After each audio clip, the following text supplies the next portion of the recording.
जय हिंद सभी साथियों को।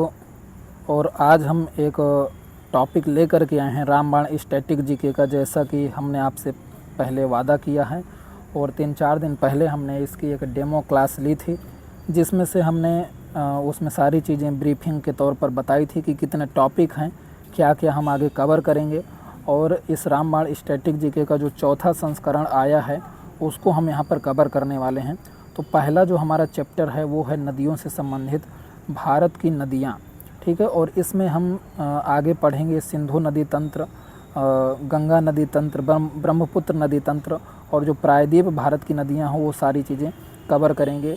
और इसमें जो पीडीएफ है, हमने पीडीएफ बहुत ही बेहतरीन तरीके की बनाने की कोशिश की है, क्योंकि यदि आप रामबाण स्टैटिक जीके की बुक देखेंगे तो वहाँ पर आपको किसी भी प्रकार का कलर जो तो नहीं दिखेगा पीडीएफ में जो वहाँ की बुक होगी, और ना ही किसी प्रकार की नंबरिंग दिखेगी। डायरेक्ट यहाँ पर पॉइंट इस तरीके से होंगे और वहाँ पर क्वेश्चन लिखे होंगे। लेकिन हमने यहाँ पर आप देख पाएंगे कि हमने यहाँ पर नंबरिंग भी करवाई है 1-2 करके, और इसके अलावा कलर भी करवाया है। हेडिंग में हाईलाइट जहाँ पर हेडिंग है अलग जो हो तो किसी रिवर सिस्टम के बारे में दिया है, हर जगह हमने कलर का इस्तेमाल किया है ताकि आपको पढ़ने में जो हो तो अच्छा लगे और आकर्षक लगे, ठीक है। तो यहाँ पर यदि आप बात करेंगे तो डायरेक्ट आपको लगभग 243 क्वेश्चन देखने को मिलेंगे 1-2 करके इस नंबर के हिसाब से, और इसके अलावा लगभग आपको 100-150 क्वेश्चन और देखने को मिलेंगे। तो ये मानकर चलिए कि आपको लगभग 350-400 क्वेश्चन आपको देखने को मिलेंगे नदी से संबंधित इस टॉपिक में, और बेहतरीन तरीके से आपको देखने को मिलेगा। तो मुझे उम्मीद है कि इसके बाद आपको शायद ही किसी एग्ज़ाम के लिए, वनडे कॉम्पिटिटिव खास करके एग्ज़ामों के लिए दूसरी जो हो तो चीज़ पढ़ने की ज़रूरत नहीं होगी, और ये आपका एक बेहतरीन रिवीजन भी करवाएगी और जो हो तो आपको जो हो तो अच्छा फील करवाएगी। आपको जो हो तो ये टॉपिक कंप्लीट होने के बाद आपको अपने अंदर कॉन्फिडेंस ज़रूर आएगा, ठीक है। तो ये यहाँ पर यदि हम आपका पहला क्वेश्चन देखें तो थोड़ा सा एक क्वेश्चन देखेंगे और इसके बाद हम पूरा टॉपिक कंप्लीट करें उसके पहले हम 5 मिनट में सिंधु नदी तंत्र को मैप से देखेंगे। तो पहला क्वेश्चन आप देखिए यहाँ पर कि सिंधु नदी का उद्गम स्थल है। अब ये जो रामबाण स्टैटिक जीके की बुक है, इसमें खास बात क्या है कि इसमें 4 ऑप्शन नहीं है, जो क्वेश्चन है उसका आंसर डायरेक्ट आगे लिखा है। तो यहाँ पर यदि आप देखें कि सिंधु नदी का उद्गम स्थल है तो क्या है, तिब्बत में मानसरोवर झील के निकट बोखुरचू ग्लेशियर कैलाश श्रृंखला में, ठीक है। तो ये आपका पहला क्वेश्चन है। अब इस टॉपिक को करने से पहले हम यहाँ पर जो तो इसको मैप से देखेंगे 5 मिनट में, ताकि हमको ज़्यादा अच्छे से समझ में आए, और इसके बाद फिर हम क्वेश्चनों पर वापस लौट कर आएंगे, ठीक है। तो यहाँ पर आप देखिए, हम यहाँ पर पेन बदल लेते हैं पहले। यहाँ पर आप देख पाएंगे कि एक मैप लगा है और इस मैप में सिंधु नदी तंत्र के बारे में बात की गई है, ठीक है।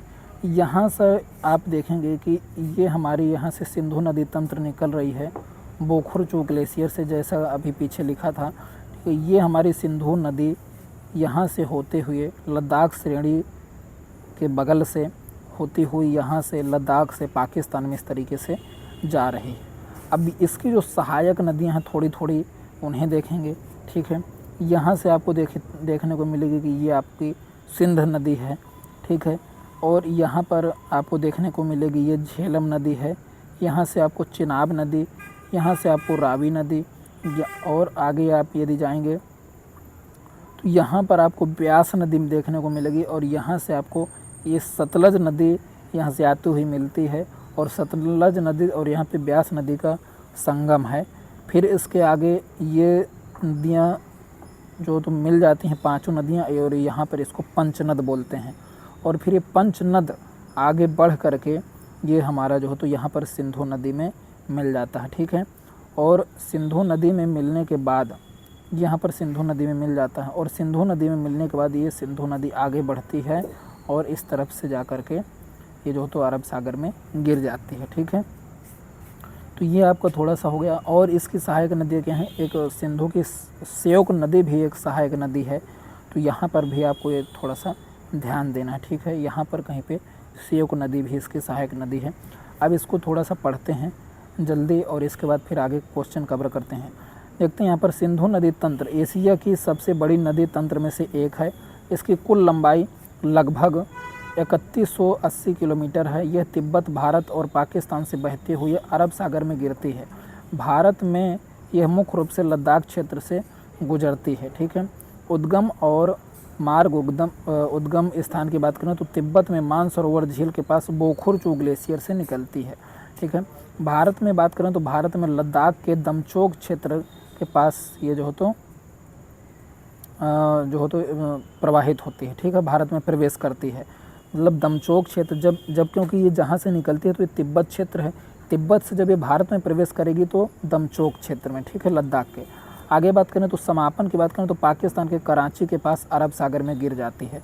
अब यहाँ पे आगे बात करें तो प्रमुख सहायक नदियाँ कौन सी हैं। बाएँ तट से जो सहायक नदियाँ हैं मुख्यतः पंजाब की नदियाँ हैं। कौन कौन सी, झेलम, चिनाब, ठीक है, और चिनाब जो हो तो इस तंत्र की सबसे बड़ी सहायक नदी है। ठीक है, रावी हो गई, ब्यास हो गई, सतलज हो गई। ठीक है, और इसके अलावा कुछ छोटी नदियाँ जास्कर और सुरू नदी। ठीक है, ये बाएं तट से हैं। दाहिनी तट से यदि बात करें यहाँ पर ऐसे भी ये जो बाएं तट दाएं तट दिया है यहाँ से भी क्वेश्चन आते हैं। ठीक है, आगे यदि दाहिनी तट से बात करें तो श्योक नदी, गिलगित नदी, काबुल नदी, गोमल नदी। ठीक है, ये जो कुछ काबुल वाबुल ये सब जो नदियाँ हैं ये पाकिस्तान की हैं। ठीक है ना, तो ऐसा नहीं समझना कि सहायक नदी केवल भारत की हैं। पाकिस्तान से भी काफ़ी सारी नदियाँ आई होंगी जो सिंधु नदी में मिली होंगी। ठीक है, तो ये आपका जो हो तो सिंधु नदी तंत्र रहा। आगे हम पहले भी इसके क्वेश्चन कवर करेंगे और इसके बाद फिर हम गंगा नदी तंत्र को थोड़ा सा मैप से देखेंगे और गंगा नदी तंत्र के फिर आगे क्वेश्चन देखेंगे। तो चलते हैं क्वेश्चन की ओर।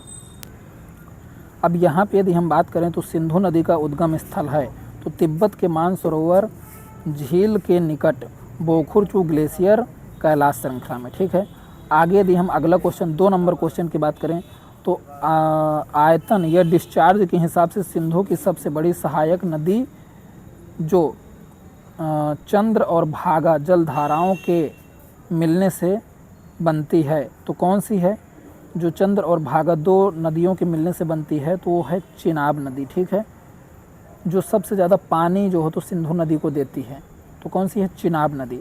तीसरे नंबर क्वेश्चन की बात करें तो सिंधु नदी भारत में प्रवेश करती है लद्दाख से जास्कर और लद्दाख सीढ़ियों के बीच में। ठीक है, लद्दाख से जास्कर और लद्दाख सीढ़ियों के बीच में जो हो तो सिंधु भारत में प्रवेश करती है।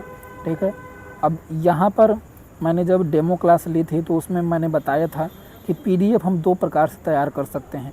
एक तो देख पाएंगे आप कि यहाँ पर जो पीछे क्वेश्चन किस सन में आया है और किस एग्ज़ाम में आया है वो चीज़ लिखी हुई है, तो इससे बेशक पीडीएफ हमारी लंबी बनेगी। तो मैंने 2 ऑप्शन रखे थे कि या तो आप लोग पीडीएफ बिना इस चीज़ को पीछे मेंशन करवाए मांग लीजिए या तो इस चीज़ को मेंशन करवा के मांग लीजिए। तो जैसा भी आपको अच्छा लगे वैसा बताइएगा, हम पीडीएफ उसी फॉर्म में तैयार कर देंगे। ठीक है, बाकी आगे हम बात करें तो अगला क्वेश्चन हमारे साथ चौथा नंबर क्वेश्चन क्या हो जाएगा, ब्रह्मपुत्र नदी। ब्रह्मपुत्र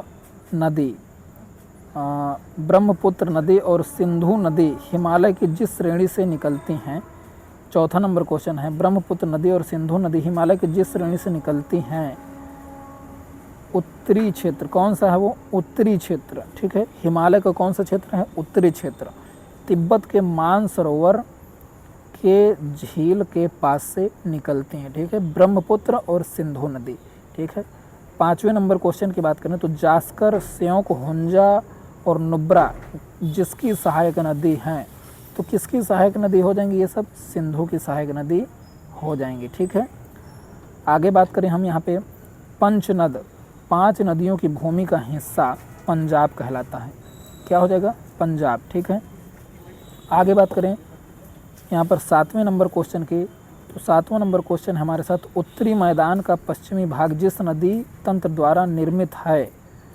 उत्तरी मैदानों का पश्चिमी भाग जिस नदी तंत्र द्वारा निर्मित है वह कौन कौन सी नदी हैं, सिंधु और उसकी सहायक नदी। ठीक है, आगे बात करें यहाँ पर भारत में सिंधु नदी की कुल लंबाई और इसका मुहाना है तो भारत में सिंधु नदी की कुल लंबाई 1114 किलोमीटर और मुहाना अरब सागर में है।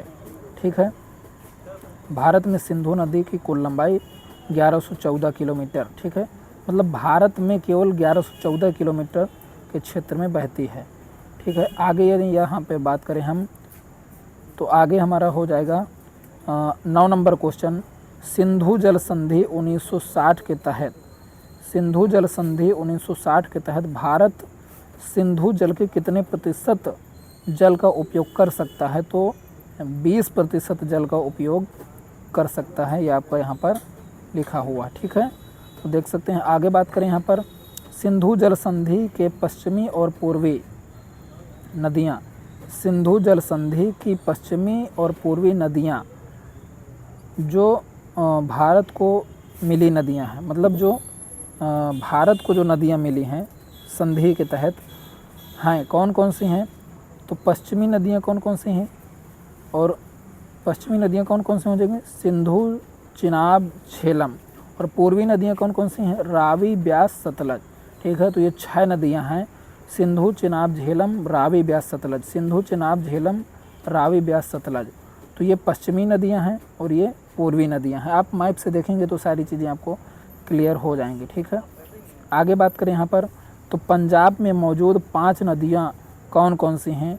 तो सिंधु, माफ़ करिएगा, पंजाब की हैं तो झेलम, चिनाब, रावी, ब्यास, सतलज। झेलम, चिनाब, रावी, ब्यास, सतलज। ठीक है, ये ऊपर से नीचे की ओर ऐसे जो तो सिंधु की सहायक नदियां हैं। अंततः जिस सागर में गिरती हैं वो कौन सा सागर है? अरब सागर। कौन सा सागर हो जाएगा? अरब सागर। ठीक है, 12 नंबर क्वेश्चन की बात करें। हड़प्पा सभ्यता की मोहनजोदड़ो साइट जिस नदी के किनारे स्थित है, तो किस नदी के किनारे स्थित है? सिंधु नदी के किनारे स्थित है। ठीक है, आगे बात करें यहाँ पर तो अगला क्वेश्चन हो जाएगा हमारे साथ यहाँ पर 13 नंबर का। विश्व के सबसे बड़े नदी बेसिनों में से एक सिंधु नदी बेसिन, सिंधु बेसिन का क्षेत्रफल कितना है? तो यहाँ पर कितना हो जाएगा? 11,65,000 वर्ग किलोमीटर। 11,65,000 वर्ग किलोमीटर सिंधु बेसिन हो जाएगा। सिंधु बेसिन का मतलब क्या होता है कि जैसे मान कर चल कि ये हम यहाँ पे बात करते हैं, जैसे ये हमारी एक सिंधु यहाँ पे एक नदी बह रही है। ठीक है, ये हमारी नदी बह रही है। अब जहाँ जहाँ से इस नदी में पानी बह करके आएगा, मान लीजिए ये कोई छोटी नदी है, फिर ये एक बड़ी नदी है, इसमें इस नदी का पानी आ रहा है, फिर एक दूसरी नदी है, इसमें इसका आ रहा है, इधर से बहुत सारी नदियों का पानी आ रहा है। तो ये जो पूरा एक ड्रेनेज सिस्टम, जो पूरा पानी बह करके आएगा नदी का, एक नदी में जो पूरा एक ढलान क्षेत्र होगा, उसको एक नदी का बेसिन बोला जाता है।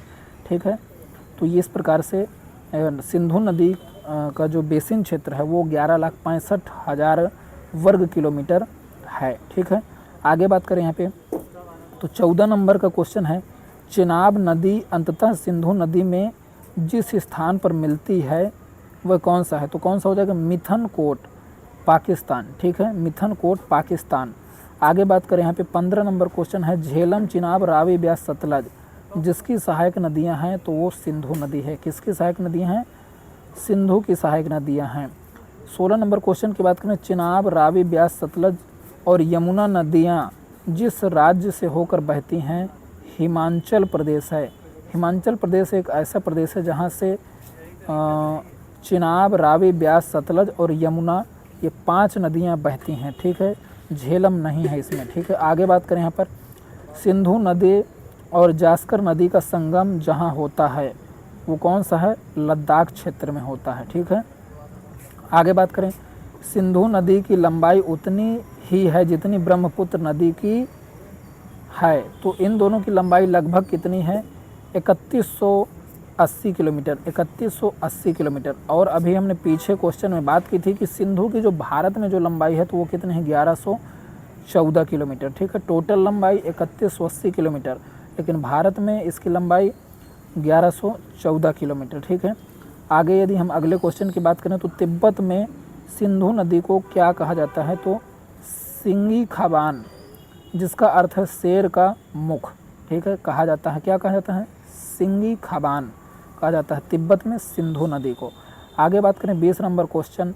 रोहतांग दर्रे के पास निकलने वाली भारत पाकिस्तान की ट्रांस बाउंड्री सीमा पार नदी जिस पर रणजीत सागर बांध बना है वो कौन सी नदी है?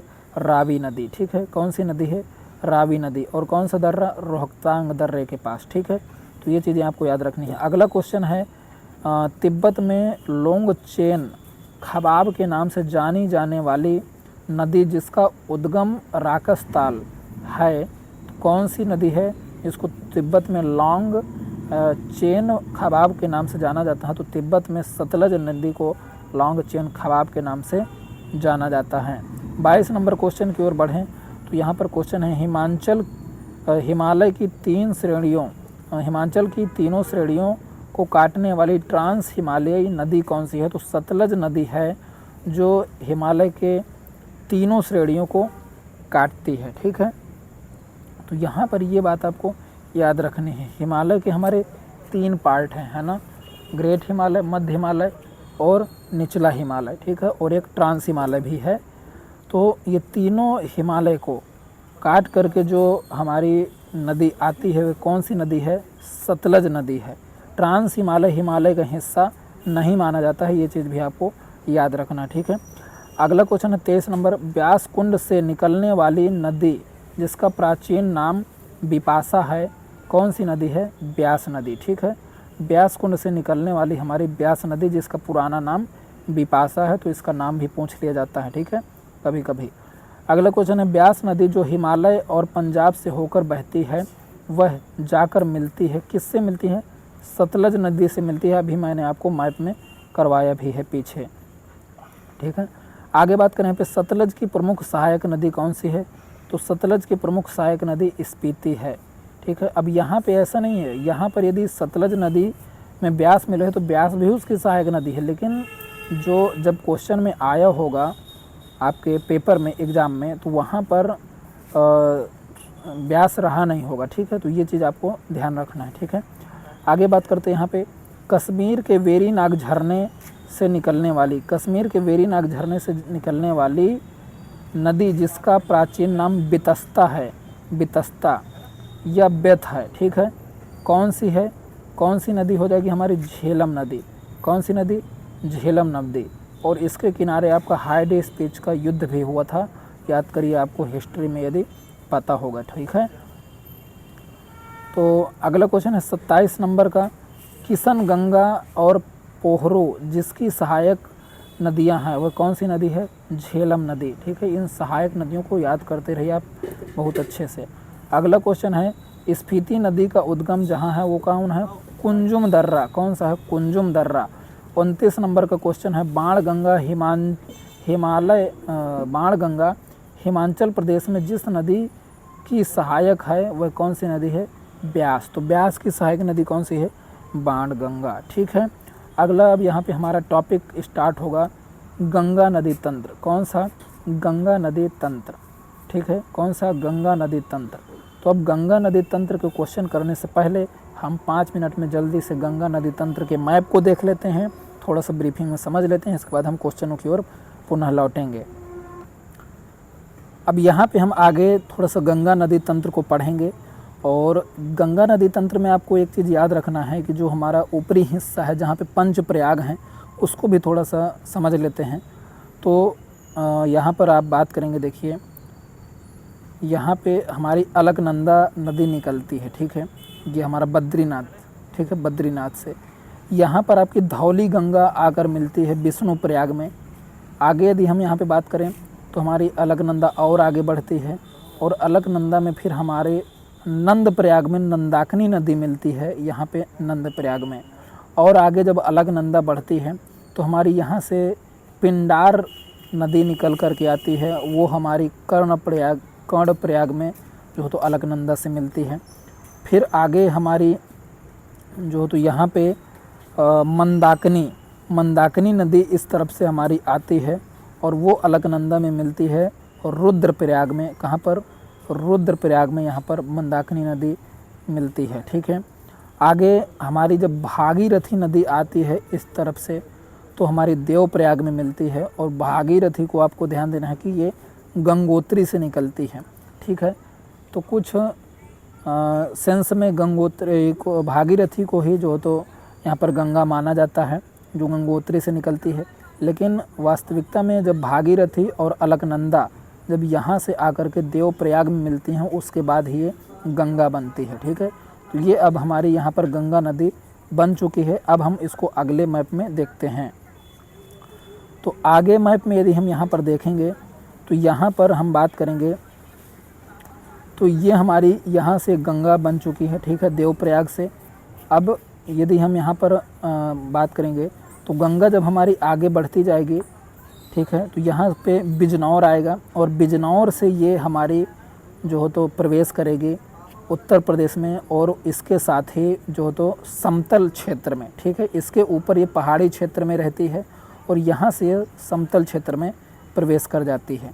ठीक है, और दूसरी तरफ आप यदि यहाँ पर देखेंगे तो यहाँ से यमुनोत्री से यमुना नदी निकल कर के आई है और यमुना नदी के यहाँ पर बात करेंगे तो दाहिने क्षेत्र से हमारी जो बुंदेलखंड क्षेत्र की जो प्रमुख नदियाँ हैं, जो बेतवा हो गई, केन हो गई, ये सारी नदियाँ मिलेंगी।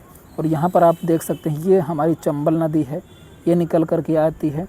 ठीक है, तो यहाँ से बेतवा नदी है जो यहाँ पे यमुना में मिलती है। और यहाँ पर आप बात करें तो केन नदी जो बांदा ज़िले से होते हुए आपको यहाँ पर इसका संगम है।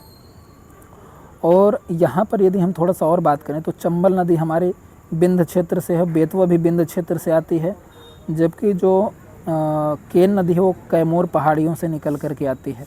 और यहाँ पर हम आगे देखेंगे कि जो हमारे यमुना नदी है, इन जो प्रमुख नदियाँ हैं 3-4, उनके साथ उनके पानी को ले कर के हमारी जो यमुना है वो जो हो तो मिलती है प्रयागराज में गंगा से।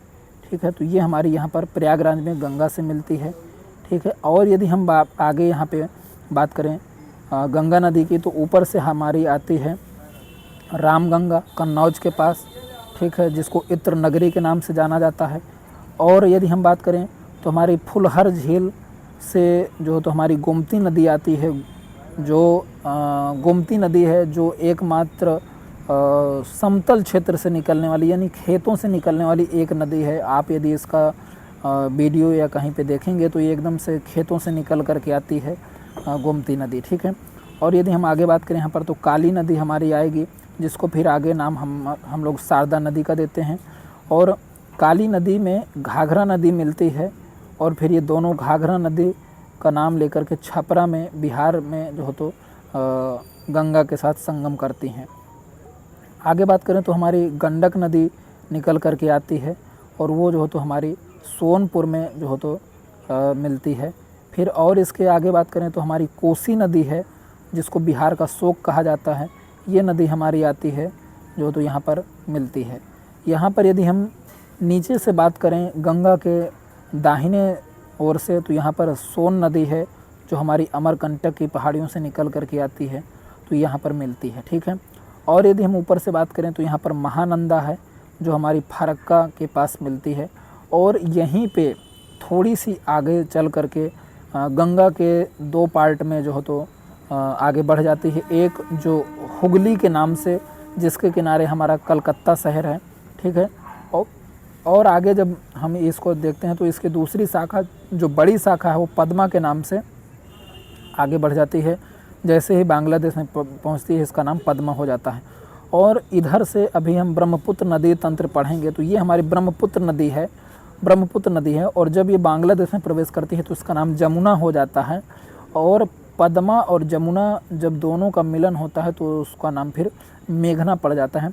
तो ये हमारा गंगा नदी तंत्र हो चुका। ठीक है, अब यहाँ पर यदि हम थोड़ा सा पढ़ें, जल्दी ही हम इसको कवर करेंगे। यहाँ पर यदि हम बात करें तो गंगा नदी तंत्र भारत का सबसे बड़ा और महत्वपूर्ण नदी तंत्र है। इसकी लंबाई लगभग 2525 किलोमीटर है। यह उत्तराखंड के गंगोत्री से भागीरथ के रूप में निकलती है और देवप्रयाग में अलकनंदा से मिलने के बाद गंगा कहलाती है। यह भारत व बांग्लादेश से बहते हुए बंगाल की खाड़ी में गिरती है। उद्गम और पंच प्रयाग भागीरथी, ठीक है, और अलकनंदा देवप्रयाग में दोनों के मिलने से गंगा बनती है। विष्णु प्रयाग में अलकनंदा धौली गंगा मिलती हैं। नंद प्रयाग में अलकनंदा नंदाकिनी मिलती हैं। कर्ण प्रयाग में अलकनंदा और पिंडार नदी। रुद्र प्रयाग में अलकनंदा और मंदाकिनी नदी। फिर इसकी सहायक नदियां देखें बाईं ओर से तो कौन कौन सी नदियां हैं? राम, गंगा, गोमती, घाघरा, गंडक, कोसी, महानंदा, जो हमने अभी मैप में कवर किया। दाहिनी ओर से बात करें तो यहाँ पर यमुना हो गई, सोन हो गई, चंबल, बेतवा, दामोदर नदी, ये सब जो तो इसकी सहायक नदियाँ हैं दाहिनी ओर से। ठीक है, अब आगे बात करें यहाँ पर सबसे बड़ी जो गंगा की सहायक नदी है वो यमुना हो जाएगी, इस चीज़ को भी याद रखेंगे। आगे बात करें यहाँ पे प्रवाह और मुहाना। ठीक है, उत्तराखंड से निकलकर उत्तर प्रदेश, बिहार, झारखंड, पश्चिम बंगाल से बहती हुई पश्चिम बंगाल के फरक्का में यह हुगली और पद्मा के रूप में बट जाती है। अंत में यह सुंदरबन डेल्टा बनाते हुए बंगाल की खाड़ी में विलीन हो जाती है। तो ये हमारा रहा गंगा नदी तंत्र। ठीक है, आगे यदि हम यहाँ पर बात करें तो यहाँ पर हम क्वेश्चन करते हैं गंगा नदी तंत्र के। तो यहाँ पर हम देखेंगे कि गंगा नदी तंत्र, अब इसके हम क्वेश्चन करते हैं गंगा नदी तंत्र में। अब ये हमारा 30 नंबर का क्वेश्चन है। भारत की सबसे लंबी और विश्व का सबसे अधिक आबादी वाला बेसिन कौन सा है? ठीक है, किस नदी के किनारे है? तो गंगा नदी के किनारे सबसे अधिक आबादी बेसिन वाला। इसका अर्थ क्या हुआ कि ऐसा नदी का बेसिन जिसके अगल बगल सबसे ज़्यादा लोग रहते हैं। बेसिन का अर्थ मैंने अभी पिछले क्वेश्चन में समझाया था कि बेसिन क्या है। ठीक है, अगला क्वेश्चन देखें यहाँ पे। तो गंगा को साफ करने के लिए नमामि गंगे कार्यक्रम शुरू किया गया था। तो कब शुरू किया गया था? ये 2014 में। कब शुरू किया गया था?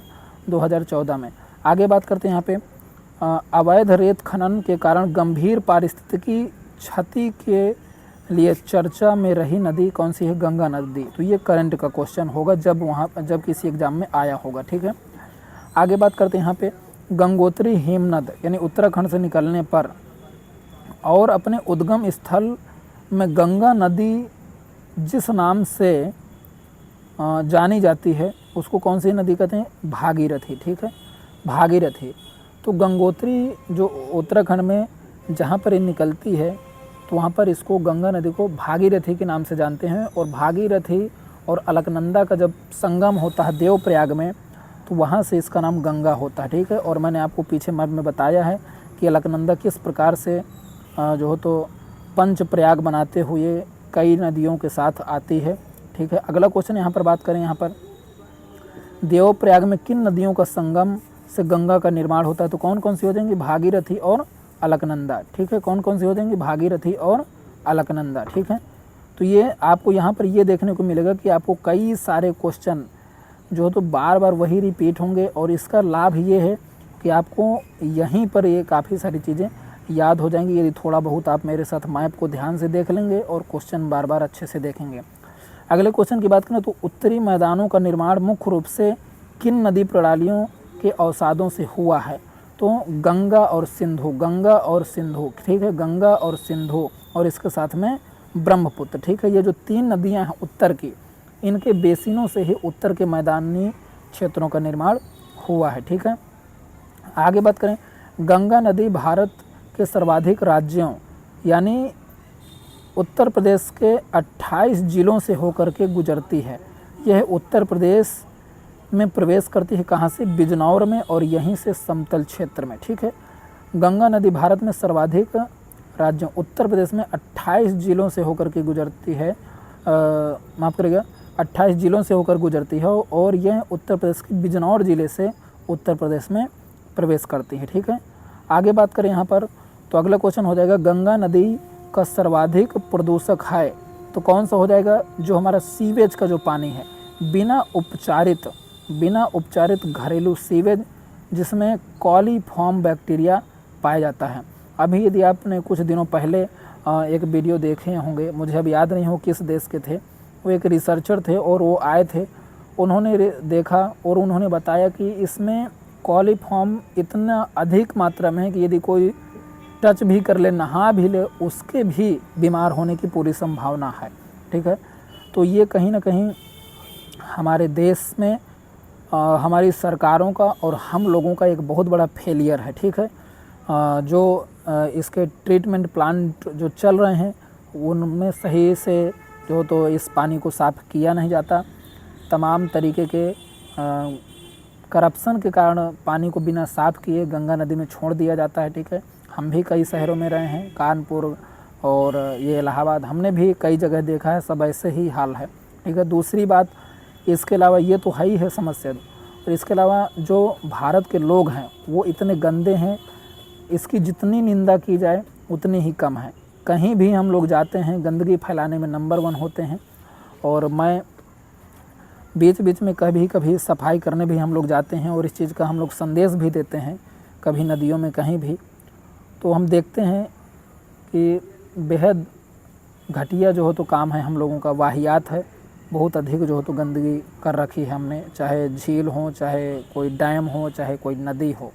ठीक है, तो आगे बात करें। यहाँ पर हमारा अगला क्वेश्चन है यहाँ पे, गंगा का मैदान किन 2 नदियों के बीच फैला हुआ है? तो कौन कौन सी 2 नदियाँ हैं? घग्घर और तिस्ता, घग्घर और तिस्ता। ठीक है, ये तिस्ता कौन सा है? तिस्ता हमारी ब्रह्मपुत्र की सहायक नदी है। ठीक है, तो तिस्ता से लेकर घग्घर तक जो हो तो हमारे गंगा का जो हो तो बीच में जो एरिया है वो आता है। ठीक है, अभी मैं आपको बताऊं कि अभी मैं प्रेजेंट में मिर्ज़ापुर में रह रहा हूं और मैं अभी 2-4 दिन पहले ही यहाँ पर एक डैम है जरगो डैम, वहाँ पर मैं घूमने गया था। काफ़ी बड़ा डैम है, तो वहाँ पर उच्च लेवल की गंदगी है। तो हम लोग काफ़ी लोगों को समझाते भी हैं। लोग वहीं पर शराब पी करके बॉटलें फेंक देंगे, लोग पिकनिक मनाने तो जाएंगे लेकिन पूरा प्लास्टिक वो सब वहीं फेंक देंगे, नहाएंगे अपने कच्छे तक वहीं फेंक के चले आते हैं। इतना बुरा हाल हो चुका है हमारे देश का। ठीक है, अभी हम अपना अगला क्वेश्चन कवर करते हैं। भारत के कितने राज्य गंगा नदी घाटी क्षेत्र का हिस्सा हैं? तो 11 राज्य। कितने राज्य? 11 राज्य। 40 नंबर क्वेश्चन है, सतोपंथ और खरग ग्लेशियर से निकलने वाली नदी जिसके तट पर बद्रीनाथ स्थित है, कौन सी नदी हो जाएगी हमारी? बद्रीनाथ से निकलने वाली अलकनंदा। ठीक है, कौन सी हो जाएगी? अलकनंदा। अलकनंदा और मंदाकिनी नदी के संगम स्थल कौन सा हो जाएगा? रुद्रप्रयाग। अलकनंदा और मंदाकिनी का। ठीक है, अलकनंदा और मंदाकिनी का, अलकनंदा मंदाकिनी का रुद्रप्रयाग। और यदि यहाँ पर होता अलकनंदा और भागीरथी का तो देवप्रयाग। ठीक है, आगे बात करें यहाँ पे पूर्ववर्ती अफवाह का उदाहरण है गंगा नदी। कौन सा? पूर्ववर्ती अफवाह। पूर्ववर्ती अफवाह मतलब पूर्व की ओर बहने वाली। ठीक है, आगे बात करें यहाँ पर के धौली गंगा और अलकनंदा नदी का संगम, धौली गंगा और अलकनंदा नदी का संगम स्थल है कौन सा? विष्णु प्रयाग। अब यदि आपने मैप में ये सारी चीज़ें ध्यान से पढ़ी होंगी, देखी होंगी अभी जस्ट पहले की, तो आप कर पाएंगे। अगला क्वेश्चन हमारे साथ यहाँ पे, फरक्का के बाद बांग्लादेश में गंगा मुख्य धारा को कहा जाता है, क्या कहा जाता है? पद्मा। कौन सी कहा जाता है? पद्मा। ठीक है, पद्मा। और जो अपनी कोलकाता की तरफ जाती हैं उसको हुगली। ठीक है, क्या बोलते हैं? हुगली। और ऊपर से हमारी ब्रह्मपुत्र आती है, जब वो बांग्लादेश में प्रवेश करती हो तो उसका नाम क्या रख देते हैं? जमुना। और जब ये दोनों मिलती हैं पद्मा जमुना तो क्या हो जाता है? मेघना। ठीक है, आगे बात करें यहाँ पे, प्राचीन काल में जिस नदी के दक्षिण का क्षेत्र मगध के नाम से जाना जाता था वह कौन सी नदी है? तो गंगा नदी हमारी हो जाएगी। कौन सी नदी? गंगा नदी। ठीक है, अगला क्वेश्चन हमारे साथ यहाँ पे कि गंगा नदी किन देशों से होकर बहती है? तो कौन सी हो जाएंगी? हमारा भारत और बांग्लादेश। कौन सा? भारत और बांग्लादेश। ठीक है, आगे बात करें यहाँ पे उत्तरी कोयल उपनदी, उत्तरी कोयल उपनदी जिस नदी घाटी का भाग है, कौन सी नदी हो जाएगी? गंगा नदी घाटी का। उत्तरी कोयल उपनदी जिस नदी घाटी का भाग है वो कौन सी नदी है? गंगा नदी। ठीक है, आगे बात करें यहाँ पर कि भारत में सबसे विस्तृत क्षेत्र वाला अफवाह तंत्र गंगा नदी का। ठीक है, कौन सा हो जाएगा? गंगा नदी का। कौन सा हो जाएगा? गंगा नदी। अब आगे हमारा क्वेश्चन है यहाँ पर गंगा की सहायक नदियाँ, और ये थोड़ा सा मुझे लग रहा है कलर गड़बड़ है, दिख नहीं रहा होगा मुझे लग रहा है, तो आगे से हम कोशिश करेंगे कि कोई भी ऐसा कलर यहाँ पर ना डालें। ठीक है, तो यहाँ पर क्या लिखा है? गंगा की सहायक नदियाँ। ठीक है, गंगा की सहायक नदियाँ, तो ये आप यहाँ पर समझ लेंगे। आगे बात करें यहाँ पे, अगला क्वेश्चन है हमारे पास यहाँ पर कि माउंट एवरेस्ट के दक्षिण से निकलने वाली नदी जो अपना मार्ग बदलने के लिए कुख्यात है और बिहार का शोक कहलाती है, कौन सी नदी? कोसी। तो ये शोक क्यों कहा जाता है? जब कोई नदी किसी क्षेत्र में एक बड़ी जन धन हानि करती है उसको उस क्षेत्र का शोक कहते हैं, ठीक है ना। शोक मतलब मातम। आगे बात करें यहाँ पर अवध के मैदान की प्रमुख नदी जो मिलम ग्लेशियर से निकलती है कौन सी हो जाएगी? घाघरा नदी। कौन सी हो जाएगी? घाघरा नदी, ठीक है, घाघरा नदी, ठीक है। घाघरा को सरयू भी बोला जाता है। आगे बात करते हैं यहाँ पर अत्यधिक प्रदूषण के कारण जैविक मरुस्थल और ऐतिहासिक रूप से बंगाल का शोक कहलाने वाली नदी दामोदर नदी। कौन सी? दामोदर नदी। कौन सी हो जाएगी? जो छोटा नागपुर पठार से निकलती है दामोदर नदी। तो ये बंगाल का शोक कहलाती है। क्यों? क्योंकि बंगाल में तबाही करती होगी।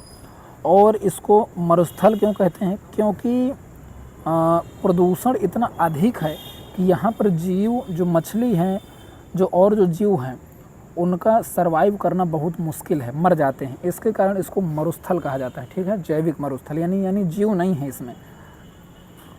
आगे बात करें यहाँ पर अगला क्वेश्चन है उत्तराखंड से निकलने वाली गंगा की सबसे बड़ी दाहिने सहायक नदी जो हिमालय में गंगा के समानांतर बहती है तो कौन सी हो जाएगी? यमुना नदी।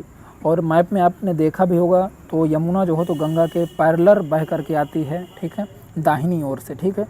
आगे बात करें यहाँ पर तो अगला क्वेश्चन हमारे साथ यहाँ पे चंबल, हिंडन, टोंस, कल्याणी और बेतवा जिसकी सहायक नदी है कौन सी है? वो हिंडन नदी, सॉरी माफ़ करेगा, कौन सी नदी? यमुना नदी। कौन सी नदी? यमुना नदी। हाँ, इधर है आंसर, कौन सी हो जाएगी? यमुना नदी, ठीक है। तो यहाँ पर टोंस, कल्याणी, बेतवा, हिंडन ये सब जो तो यमुना की सहायक हैं। और हिंडन को आप दिल्ली क्षेत्र में देखेंगे, ठीक है, कहाँ पर? दिल्ली क्षेत्र में। आगे बात करें यहाँ पर अब ये जो हिंडन है, ये हिंडन की हालत इतनी बुरी हो गई है कि ये तो नाले की तरह है वहाँ पे, ठीक है। जब यमुना नाले की तरह है तो हिंडन की तो और बुरी हालत है। आगे बात करें यहाँ पे तो अगला क्वेश्चन है हमारे साथ यहाँ पर त्रिशूल गंगा और काली गंडक धाराओं से बनने वाली नदी जो पटना के सोनपुर में गंगा से मिलती है तो कौन सी नदी हो जाएगी? गंडक नदी। कौन सी हो जाएगी? गंडक नदी। आगे बात करें यहाँ पे अगला क्वेश्चन हमारे साथ यहाँ पर अमरकंटक से निकलकर उत्तर की ओर बहने वाली गंगा की सहायक नदी सोन नदी, ठीक है, कौन सी? सोन नदी। अगला क्वेश्चन हमारे साथ यहाँ पे बराकर और कुनार नदी की सहायक नदियाँ हैं तो दामोदर की सहायक नदियाँ हैं कौन सी? बराकर और कुनार। आगे अगला क्वेश्चन हमारे यहाँ पे मयूराक्षी, दामोदर, कंगसाबती और रूपनारायण नदियाँ जिसकी सहायक नदियाँ हैं तथा ज्वार बनाती हैं तो किसकी सहायक नदियाँ हो जाएगी? ये हमारी हुगली की, ठीक है, हुगली की सहायक नदी हो जाएंगी हमारी दामोदर, मयूराक्षी, रूपनारायणी, ठीक है। आगे बात करें यहाँ पे गंगा की एकमात्र सहायक नदी जिसका उद्गम मैदान में है तो यह भी मैंने बताया था आपको, फुलहर झील से पीलीभीत में, ठीक है, पीलीभीत से निकलती है। कौन सी नदी आपकी हो जाएगी? ये गोमती नदी। कौन सी नदी? गोमती नदी। कौन सी नदी? गोमती नदी। आगे बात करें यहाँ पर उत्तर प्रदेश में गोमती नदी का बेसिन किन जिलों को कवर करता है? ठीक है, तो लखनऊ, शाहजहाँपुर, हरदोई, ठीक है, और कुछ और ज़िले होंगे जिनको ये कवर करता है, ठीक है, मुख्य रूप से लखनऊ, हरदोई, शाहजहाँपुर, ठीक है। आगे बात करें यहाँ पर तो अगला क्वेश्चन है हमारे साथ यहाँ पे उत्तर प्रदेश में गंगा की सहायक नदी जिसे तमसा के नाम से भी जाना जाता है, टोंस नदी को तमसा के नाम से भी जाना जाता है, जो किसकी सहायक नदी है? गंगा की सहायक नदी है, ठीक है। आगे बात करें, अगला क्वेश्चन है हमारे साथ यहाँ पे कि दार्जिलिंग की पहाड़ियों से निकलने वाली महानंदा की सहायक नदी मेची, कौन सी हो जाएगी? मेची, ठीक है। आगे बात करें भिलांगना जिसकी सहायक नदी है तो किसकी सहायक नदी है? भागीरथी की।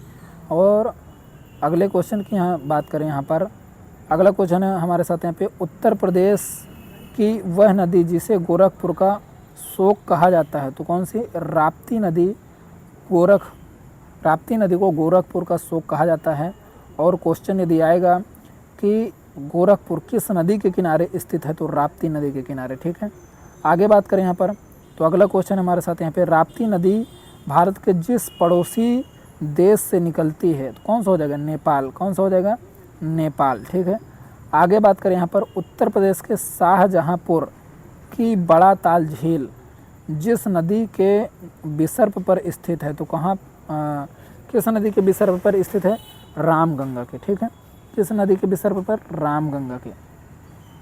ठीक है, विसर्प का मतलब क्या होता है कि जैसे इस तरीके से है नदी है और यहाँ पर कोई यदि झील बन जाती है तो विसर्प हो जाएगा। ठीक है, आगे बात करें यहाँ पर, तो रामगंगा नदी जिस राष्ट्रीय उद्यान से होकर गुजरती है, कौन सा हो जाएगा राष्ट्रीय उद्यान, जिम कॉर्बेट राष्ट्रीय उद्यान। ठीक है, कौन सा, जिम कॉर्बेट राष्ट्रीय उद्यान।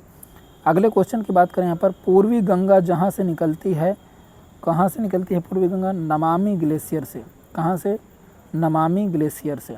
अगले क्वेश्चन की बात करें, उत्तर प्रदेश में जिस नदी का उद्गम प्रयागराज के फूलपुर के पास है, कौन सी नदी है, वरुणा नदी। कौन सी है, वरुणा नदी। अगला क्वेश्चन है, सरयू नदी जिसकी सहायक नदी है, तो घाघरा और शारदा की। कौन सी, घाघरा और शारदा की। ठीक है, घाघरा या शारदा की, घाघरा या शारदा की। और घाघरा या शारदा जब इसमें मिल जाती हैं तो इनका नाम सरयू हो जाता है। ठीक है, तो फिर इनको सरयू भी बोलते हैं। आगे बात करें, अगला क्वेश्चन है, पुनपुन, सोन, फल्गु और सकरी नदियों का पश्चिम से पूर्व दिशा में सही क्रम कौन सा है, तो पहले है सोन नदी, फिर पुनपुन नदी, फिर फल्गु नदी। ठीक है, और इसके बाद कौन सी नदी है हमारी, सकरी नदी। तो ये हमारा हो जाएगा। आगे बात करें यहाँ पर हम, तो अगला क्वेश्चन है हमारे साथ यहाँ पर कि वह नदी जो फतुहा के पास गंगा में मिलती है, वह नदी जो फतुहा के पास गंगा में मिलती है, पुनपुन नदी। कौन सी, पुनपुन नदी। अगले क्वेश्चन की बात करें, तो अगला क्वेश्चन है, चंबल नदी किन राज्यों से होकर प्रवाहित होती है, तो चंबल नदी राजस्थान, उत्तर प्रदेश, मध्य प्रदेश से होकर प्रवाहित होती है। अगले क्वेश्चन की बात करें, तो अगला क्वेश्चन हमारे साथ यहाँ पर, अब ये चंबल जाती कैसे है, ये हमारी चंबल नदी एक ऐसी नदी है जो काफ़ी उल्टी सीधी है। ये हमारी मध्य प्रदेश से इस प्रकार से निकलती है और ऐसे राउंड काट के राजस्थान से होती है, फिर इस प्रकार से जो तो उत्तर प्रदेश में आती है। ठीक है, और फिर ये हमारी यमुना के साथ मिलती है और यमुना के बाद फिर ये जो तो गंगा में मिलती हैं। आगे बात करें यहाँ पर, तो अगला क्वेश्चन हो जाएगा हमारे साथ, कोसी नदी गंगा नदी से मिलती है, तो कहाँ पे, कुर्सेला में। कहाँ पे मिलती है, कुर्सेला में। अगले क्वेश्चन की बात करें, तो अगला क्वेश्चन है, टांगरी जिसकी सहायक नदी है, मरकंडा की। किसकी, मरकंडा की। अगले क्वेश्चन की बात करें, तो जो नदी भारतीय गंगा नदी बेसिन का हिस्सा नहीं है, तो जोंक नदी। ये भारतीय जो तो गंगा नदी के बेसिन का हिस्सा नहीं है। ठीक है, अगले क्वेश्चन की बात करें, तो अगला क्वेश्चन है हमारे साथ यहाँ पर, यमुना नदी जिस स्थान पर गंगा से मिलती है, कौन सा हो जाएगा आपका, प्रयागराज। ठीक है, कौन सा हो जाएगा, प्रयागराज। अगला टॉपिक जो हमारा आएगा यहाँ पे, तो ब्रह्मपुत्र नदी तंत्र। कौन सा हो जाएगा, ब्रह्मपुत्र नदी तंत्र। ठीक है, ब्रह्मपुत्र नदी तंत्र। तो ब्रह्मपुत्र नदी तंत्र कवर करने से पहले हम इसके भी थोड़ा सा ब्रीफिंग देख लेते हैं, 5 मिनट इसका मैप समझ लेते हैं, इसके बाद फिर इसके क्वेश्चन की ओर कम बैक करेंगे। ठीक है, यहाँ पे हम देखेंगे कि ब्रह्मपुत्र नदी तंत्र, तो यहाँ पर आप देख पाएंगे कि चोमयुंग डुंग से ये यहाँ पर हमारी जो नदी निकलती है ब्रह्मपुत्र नदी, वो सांगपो नाम से तिब्बत क्षेत्र में जानी जाती है। तो यहाँ पर सांगपो नाम से ये हमारी नदी निकलती है और यहाँ पर जो तो हमारे अरुणाचल प्रदेश से जो तो प्रवेश करती है। जब अरुणाचल प्रदेश में प्रवेश करती है तो यहाँ पर एक नदी अरुणाचल प्रदेश से इसमें मिलती है, दिबांग नदी। तो अरुणाचल प्रदेश में जब ये दिबांग नदी से मिलती है तो सांगपो नदी का नाम भी दिबांग हो जाता है।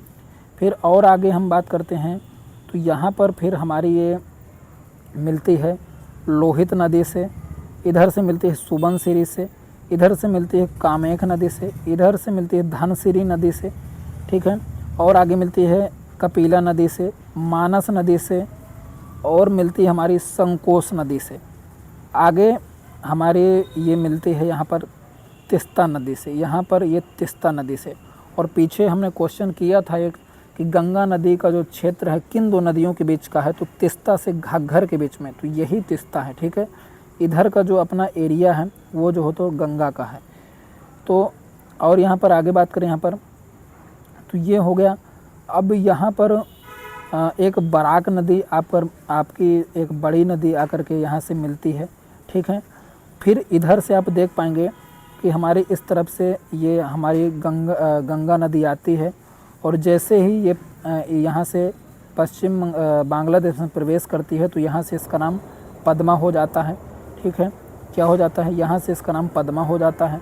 और जैसे ही ये हमारी ब्रह्मपुत्र नदी यहाँ से आती है तो इसका नाम यहाँ पर जमुना होता है।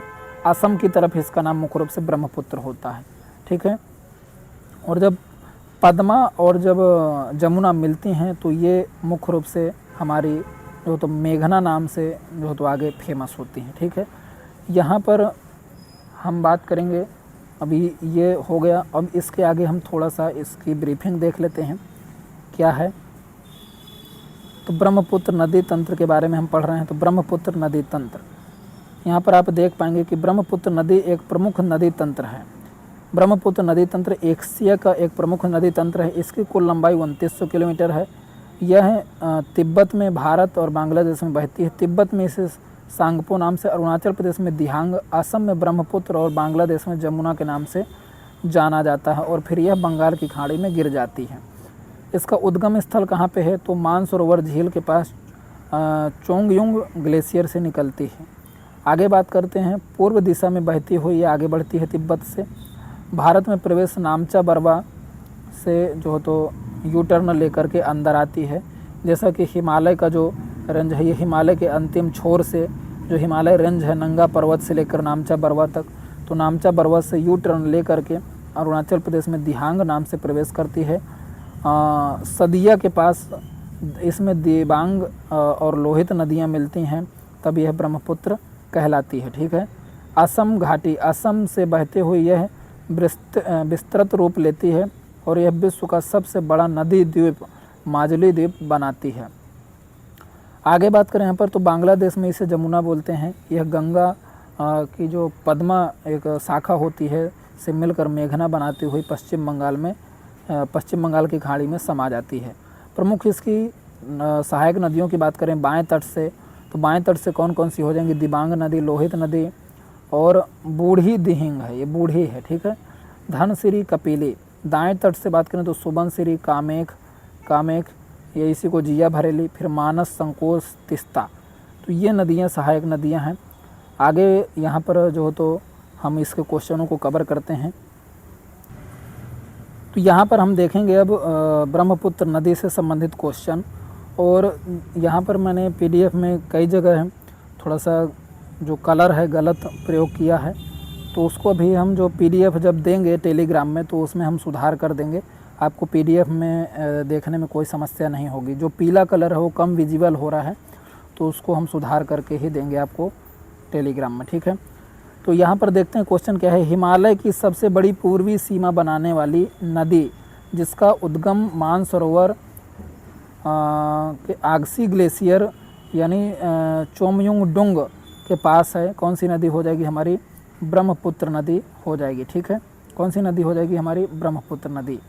आगे बात करते हैं यहाँ पे, लोहित नदी जिस प्रमुख हिमालय नदी की सहायक नदी है, तो अभी हमने पढ़ा था मैप में, कौन सा हो जाएगा, ब्रह्मपुत्र नदी। कौन सी हो जाएगी, ब्रह्मपुत्र नदी हो जाएगी, ठीक है। तो ये आप यहाँ पे देख सकते हैं। आगे बात करते हैं यहाँ पे हम, अगला क्वेश्चन है, ब्रह्मपुत्र को तिब्बत, अरुणाचल प्रदेश और बांग्लादेश में क्रमशः किस नाम से जाना जाता है। तो तिब्बत में किस नाम से जाना जाता है, यहाँ पर सांगपो नाम से। अरुणाचल प्रदेश में किस नाम से जाना जाता है, दिबांग नाम से। कौन सी, दिहांग नाम से। कौन से नाम से, दिहांग नाम से, ठीक है। और बांग्लादेश में जमुना नाम से, ठीक है, बांग्लादेश में जमुना नाम से। तो यहाँ पर बात करते हैं अगले क्वेश्चन की ओर, और अगला क्वेश्चन है हमारे साथ यहाँ पर, भारत में प्रवेश करते समय ब्रह्मपुत्र नदी यू टर्न, भारत में प्रवेश करते समय ब्रह्मपुत्र नदी यू टर्न लेती है, कहाँ से? नामचा बरवा पर्वत से। कहाँ से? नामचा बरवा पर्वत से। अगले क्वेश्चन की बात करें तो अगला क्वेश्चन हमारे साथ यहाँ पे, विशाल भारतीय मैदानों का वह भाग जो नदी द्वीपीय गुम्फित चैनलों और आवधिक बाढ़ के लिए जाना जाता है, ब्रह्मपुत्र का मैदान। कौन सा? ब्रह्मपुत्र का मैदान। अगले क्वेश्चन की बात करें तो अगला क्वेश्चन है, सुबनसिरी, जिया भरेली, धनसिरी, पुथुमारी और दिहांग और लोहित, मानस, बूढ़ी, दिहिंग जैसी जिसकी सहायक नदियाँ। तो ये सब किसकी सहायक नदियाँ हैं? ये सब किसकी सहायक नदियाँ? ब्रह्मपुत्र की। ठीक, किसकी हो जाएंगी? ब्रह्मपुत्र की। अगले क्वेश्चन की बात करें तो अगला क्वेश्चन है, वर्ष 2023 में अचानक बाढ़ वाली तीस्ता नदी मुख्य रूप से किन राज्यों में बहती है? तो तीस्ता नदी किस मुख्य रूप से किन राज्यों में बहती है? पश्चिम बंगाल में और किस राज्य में?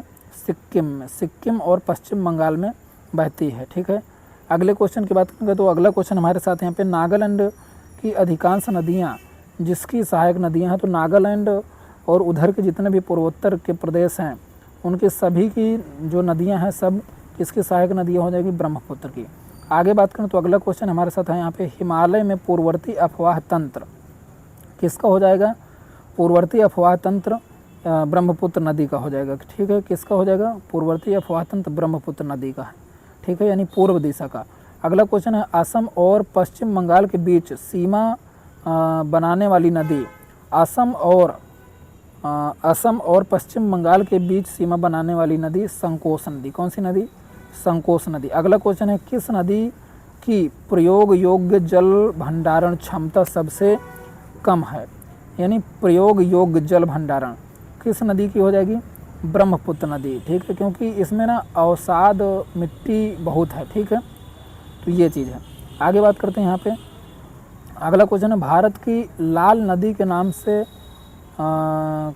कौन सी नदी को जाना जाता है? भारत की लाल नदी के नाम से कौन सी नदी प्रसिद्ध है? तो ब्रह्मपुत्र नदी। ठीक है। आगे बात करें यहाँ पे तो सियांग, तिराप और कामेघ नदियाँ जिस भारतीय राज्य में बहती हैं। तो किस भारतीय राज्य में बहती हैं? अरुणाचल प्रदेश में। किस राज्य में बहती हैं? अरुणाचल प्रदेश में। ठीक है। अगले क्वेश्चन की ओर बढ़ें तो अगला क्वेश्चन है हमारे साथ यहाँ पे 90 नंबर का क्वेश्चन है, ब्रह्मपुत्र नदी अपने स्रोत से लेकर डेल्टा तक किन देशों से गुजरती है? तो किन से गुजरती है? चीन यानी तिब्बत बोलते हैं उसको, भारत और बांग्लादेश से। ठीक है। आगे बात करें यहाँ पे, ब्रह्मपुत्र नदी की बाएं तट की सहायक नदी कौन कौन सी हैं? कौन कौन सी हो जाएंगी हमारी बाएं तट की सहायक नदी? दिबांग हो जाएगी, लोहित हो जाएगी, बूढ़ी, दिहिंग हो जाएगी, धनसिरी हो जाएगी। ठीक है। और जो तो ये सब आप तभी कर पाएंगे जब जो हो तो आप मैप को ठीक से देखेंगे। ठीक है। यहाँ पर तो मैंने जो जल्दीबाजी में थोड़ा सा मैप करवाया है वो इसलिए ताकि आपको एक बार थोड़ा सा रिकॉल हो जाए। आप इसको पढ़ेंगे, इसके बाद ये सब क्वेश्चन करेंगे तब आपको अच्छा मज़ा आएगा। अगले क्वेश्चन की बात करते हैं, भारत में ब्रह्मपुत्र नदी जिस राज्य में प्रवेश करती है कौन सा हो जाएगा? अरुणाचल प्रदेश। कौन सा हो जाएगा? अरुणाचल प्रदेश। ठीक है। आगे बात करते हैं, दिहांग और लोहित नदियाँ जिस क्षेत्र में स्थित हैं। तो अरुणाचल प्रदेश और असम में। कहाँ पर? अरुणाचल प्रदेश और असम में। ठीक है। अगले टॉपिक पे बढ़ें तो अगला यहाँ पे है हमारा, प्रायद्वीप नदियाँ तथा पश्चिम वाहिनी पश्चिम की ओर बहने वाली और प्रायद्वीप नदियाँ। ठीक है, जो कुछ हमारे बंगाल की खाड़ी की ओर गिरेंगे और कुछ जो है तो पश्चिम की ओर अरब सागर की ओर गिरेंगे। ठीक है। तो यहाँ पर हम थोड़ा सा प्रायद्वीप नदियों का भी मैप देख लेते हैं और इसके बाद फिर क्वेश्चन देखते हैं। तो यहाँ पे हम मैप में देखते हैं जो प्रायद्वीप की नदियाँ हैं प्रायद्वीप क्षेत्र की। तो यहाँ पर आप देखेंगे कि हमारी ये एक नर्मदा नदी बह कर के आती है मध्य प्रदेश से होते हुए, ये नर्मदा नदी है। ठीक है। फिर इसी के पैरेलल हमारी ताप्ती नदी है। कौन सी? ताप्ती नदी ये आती है। और यहाँ से और यहाँ पर आप यदि देखेंगे तो कुछ नदियाँ हैं, जैसे यहाँ पे हम बात करें साबरमती, जो यहाँ से हमारी ये साबरमती है, इस तरीके से ये यहाँ पर गिर जाती है, ठीक है। और यदि हम बात करें यहाँ पर तो मुख्य नदियाँ कौन कौन सी हो जाएंगी, ये गोदावरी नदी इस प्रकार से हमारी बहती हुई आगे बढ़ती है और फिर ये यहाँ पर जो तो बंगाल की खाड़ी में गिर जाती है। आगे बात करें यहाँ पर तो हमारी जो कृष्णा नदी है, वो कृष्णा नदी हमारी ये यहाँ से निकलती हुई और फिर ये हमारी बंगाल की खाड़ी में गिर जाती है। इसकी सहायक नदी कौन सी हो जाएगी, भीमा हो जाएगी, ठीक है। और यदि यहाँ पे हम बात करें तो यहाँ पर तुंगभद्रा नदी है जो हमारी यहाँ से कृष्णा की सहायक नदी है। पेन्नार नदी है यहाँ से जो बंगाल की खाड़ी में जाकर गिरती है। और एक पोनियार नदी है जो बंगाल की खाड़ी में गिरती है। और एक पंबा नदी है जो हमारी यहाँ से अरब सागर में गिरती है, ठीक है। और यहाँ पर एक कावेरी नदी है, कौन सी, ये यहाँ पे आपकी कावेरी नदी हो जाएगी जो बंगाल की खाड़ी में गिरती है। तो ये आपको थोड़ा सा सीक्वेंस याद रखना है, ये थोड़ी सी चीज़ें बताई गई। और यहाँ पर आप लोग ये देख पाएंगे कि यहाँ पर ये जो ब्राह्मणी नदी है, ब्राह्मी नदी और महानदी, ये इस प्रकार से महानदी बहती हुई इंद्रावती नदी, ठीक है। तो ये आपको थोड़ा सा मैप समझ लेना है, आप जिस भी सोर्स से पढ़ रहे हो वहाँ से आपको ये चीज़ पढ़ लेना है पहले से। अब यहाँ पे हम थोड़ा सा बात कर लेते हैं दूसरे, इसको ब्रीफिंग में समझ लेते हैं। तो देखिए यहाँ पे प्रायद्वीप नदियों की बात करें तो प्रायद्वीप नदी तंत्र भारत के दक्षिण और मध्य भाग की पुरानी नदियों का समूह है। ये नदियाँ बारिश के पानी पर निर्भर हैं, ठीक है। ऐसा नहीं कि सभी निर्भर हैं, लेकिन पानी तो कम हो ही जाता है, ठीक है। तो इसीलिए इनको बारिश के पानी पर निर्भर माना ही जाएगा। आगे बात करते हैं यहाँ पे तो मुख्य नदियाँ कौन कौन सी हैं, गोदावरी, कृष्णा, कावेरी, महानदी जो बंगाल की खाड़ी में गिरती हैं, नर्मदा, ताप्ती जो अरब सागर की ओर गिरती हैं। ये मुख्य नदियाँ हैं, पाँच छः नदियाँ, ठीक है। आगे बात करते हैं प्रमुख नदियाँ और उनके बहने की दिशा, बंगाल खाड़ी में गिरने वाली नदियाँ जो पूर्व की ओर बहती हैं, कौन कौन सी, गोदावरी नदी, ये सबसे लंबी प्रायद्वीप नदी है। यानी प्रायद्वीप की सबसे लंबी नदी कौन सी है, गोदावरी नदी, 1465 किलोमीटर। क्वेश्चन आएगा, ठीक है, आगे ध्यान से देखिए ना है इसे। इसे दक्षिण गंगा भी कहते हैं, ये भी क्वेश्चन आएगा। अगला क्या है कि कृष्णा नदी, यह दूसरी सबसे बड़ी नदी है। फिर है कावेरी नदी, यह कर्नाटक और तमिलनाडु में बहती है, ठीक है। महानदी यह छत्तीसगढ़ और उड़ीसा में बहती है। अरब सागर में गिरने वाली नदियाँ कौन कौन सी हैं उनको देख लेते हैं। नर्मदा नदी, यह अमरकंटक से निकलकर भ्रंश घाटी में बहती हुई, ठीक है, जा कर के अरब सागर में गिर जाती है। ताप्ती नदी इसी के साथ साथ पैरेलल जो हो तो ये भी सतपुड़ा की पहाड़ियों से निकलती है और जो हो तो अरब सागर में जो हो तो गिर जाती है। अब जैसे ये हमारी ये मान के चलिए सतपुड़ा की रेंज है, ठीक है। तो ये हमारी इस प्रकार से इधर से हमारी नर्मदा जाती है, इधर से हमारी ताप्ती जाती है और दोनों जाके जो तो अरब सागर में गिर जाती हैं, ठीक है। तो ये आपका मैंने थोड़ा सा मैप भी दिखाया, कवर करने की कोशिश की कि थोड़ा सा आपको ज़्यादा समझ में आए। अब जो तो हम क्वेश्चनों की ओर लौटते हैं और इसके बाद जितने भी प्रायद्वीप के क्वेश्चन होंगे उनको करेंगे और इसके बाद हम नदी का दूसरा लेक्चर लेकर के आएंगे, ठीक है। तो ये नदी तंत्र पे जो हो तो यहाँ पर अब हम आगे देखेंगे कि प्रायद्वीप की नदियों से संबंधित क्वेश्चन। तो अमरकंटक पहाड़ियों से निकलने वाली प्रायद्वीप भारत की सबसे लंबी पश्चिम की ओर बहने वाली नदी कौन सी है, तो कौन सी हो जाएगी आपकी नर्मदा नदी। अभी हमने देखा था, ठीक है। सतपुड़ा के एक तरफ से नर्मदा, दूसरी तरफ से जो तो ये हमारी ताप्ती जाती है, ठीक है। अगले क्वेश्चन की ओर बात करें, अगला क्वेश्चन हो जाएगा हमारे साथ यहाँ पर विंध्य और सतपुड़ा श्रेणियाँ, विंध्य और सतपुड़ा श्रेणियों के बीच भ्रंश घाटी विंध्य और सतपुड़ा श्रेणियों के बीच भ्रंश घाटी से बहने वाली नदियाँ जो प्रायद्वीप पठार को मध्य उच्च भूमि और दक्कन पठार में विभाजित करती हैं, नर्मदा और ताप्ती, ठीक है। कौन सी, नर्मदा और ताप्ती। अब इसको समझते हैं कैसे। यहाँ पर देखेंगे कि ये हमारी विंध्य की श्रेणी है और ये हमारी सतपुड़ा की श्रेणी है, ठीक है। और ये हमारी जाती है नर्मदा नदी, ये हमारी जाती है ताप्ती नदी। इस प्रकार से इनका जो तो लोकेशन है, ठीक है। आगे बात करें यहाँ पर तो मुल्ताई यानी बैतूल जो ज़िला है वहाँ पे मुल्ताई से सतपुड़ा श्रेणी से निकलने वाली दूसरी सबसे बड़ी पश्चिम वाहिनी नदी कौन सी हो जाएगी? ताप्ती नदी। कौन सी नदी? ताप्ती नदी। अगला क्वेश्चन है अनेर या पांजरा, वाघुरा, पूड़ा और गिरना जिसकी सहायक नदियां हैं, किसकी सहायक नदी हैं? ताप्ती की।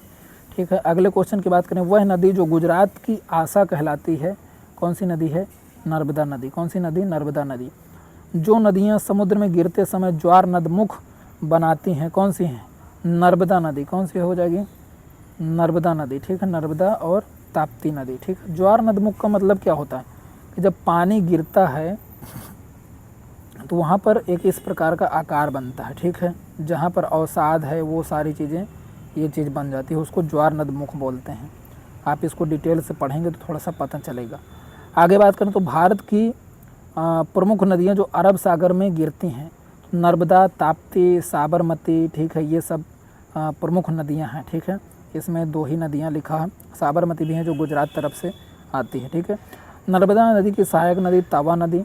नर्मदा नदी में उत्तर में स्थित नर्मदा नदी के उत्तर में स्थित प्रायद्वीप पठार का भाग जिस नाम से जाना जाता है, प्रायद्वीप का पठार जिस नाम से जाना जाता है उसको क्या कहते हैं? मध्य उच्च भूमि के नाम से जाना जाता है। अगला क्वेश्चन है, जो नदी ताप्ती नदी के समांतर बहती है लेकिन विपरीत दिशा में खुद को खाली कर लेती है तो कौन सी है? नर्मदा नदी। कौन सी है? नर्मदा नदी। ताप्ती नदी के समांतर बहती है और विपरीत दिशा में यानी पश्चिम की ओर। अगला क्वेश्चन है, अरब सागर में गिरने वाली केरल की सबसे लंबी नदी पेरियार नदी, इसको याद रखेंगे। अगला क्वेश्चन है, पश्चिम घाट से निकलने वाली नदी कौन सी है? मांडवी नदी। ठीक है, अगला क्वेश्चन की बात करें, अगला क्वेश्चन है, तेरेखोल, चपोरा, मापूसा, साल, जुआरी आदि जिस राज्य की प्रमुख नदियाँ हैं कौन सी हैं? गोवा नदी, माफ़ करिएगा, किस राज्य की प्रमुख नदियाँ हैं? गोवा की। किस राज्य की? गोवा की। ठीक है, आगे बात करें, सूरत किस शहर के किस नदी के किनारे है? तो ताप्ती के किनारे। ठीक है, तो याद रखेंगे। अगला क्वेश्चन है, ऐतिहासिक रूप से दक्षिण कर्नाटक में बंटवाल नदी के रूप में जानी जाने वाली नदी कौन सी है? नेत्रावती। बंटवाल के नाम से जानी जाने वाली नदी कौन सी है?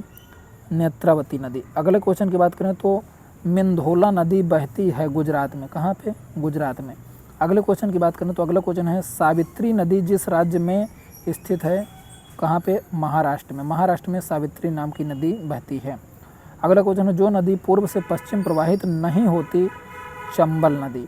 न पूर्व से पश्चिम प्रवाहित नहीं होती, ये कैसे बहती है? चंबल नदी कैसे बहती है? मध्य प्रदेश से इस प्रकार से निकलती है, फिर ऐसे राजस्थान जाती है, फिर राजस्थान से उत्तर प्रदेश, इधर राजस्थान, इधर मध्य प्रदेश, इधर उत्तर प्रदेश। ठीक है, तो इस प्रकार से ये बहती है। ठीक है, अब यहाँ पर थोड़ा सा बात करें तो यहाँ पर आपको विजिबल नहीं हो पा रहा होगा, मैं इसको जो तो PDF में सुधार करके भेजूँगा। और यहाँ पर क्या लिखा है? प्रायद्वीप नदियाँ पूर्वी वाहिनी, पूर्व की ओर बहने वाली। ठीक है, तो यहाँ पर आगे बात करें थोड़ा, तो यहाँ तक हमने कवर कर लिया है और 1 घंटे का लेक्चर भी हो चुका है। तो इसके आगे जो तो हम नेक्स्ट वीडियो में कवर करेंगे और इसमें से 243 क्वेश्चन हैं लगभग जो डायरेक्ट रूप से नंबरिंग में हैं और लगभग 100 क्वेश्चन आपको और देखने को मिलेंगे। तो लगभग 350 से 400 के बीच में क्वेश्चन है इसमें, तो काफ़ी लंबा जो तो बनेगा वीडियो, तो इसलिए एक वीडियो में नहीं कवर करेंगे, हम इसको 2 से 3 वीडियो में लेकर के आएंगे। और अभी के लिए इतना ही रखते हैं। यहाँ पर आप देख लीजिए 112 नंबर क्वेश्चन तक 112 नंबर क्वेश्चन से हमें करना है प्रायद्वीप नदियाँ जो पूर्व की ओर बहती हैं, तो वहाँ से हमें कवर करना है। 112 नंबर से चालू करेंगे और आगे देखेंगे। और इसका जो PDF है टेलीग्राम में मिलेगा, टेलीग्राम का आपको जो तो लिंक यूट्यूब में दिया हुआ है, तो वहाँ से आप जो तो जा कर के देख सकते हैं। यदि PDF में किसी भी प्रकार की दिक्कत होगी तो आप हमें जो तो मैसेज जो तो कमेंट बॉक्स में ज़रूर करिएगा, हम उसका रिप्लाई ज़रूर करेंगे। ठीक है, और भी जो क्वेरी हो तो उनको भी आप कमेंट बॉक्स में देंगे। तो जो भी क्वेरी होंगी आप जो तो उसमें हमें जो तो ज़रूर कमेंट करेंगे, हम उनका रिप्लाई करेंगे। और अभी के लिए इतना ही। जय हिंद।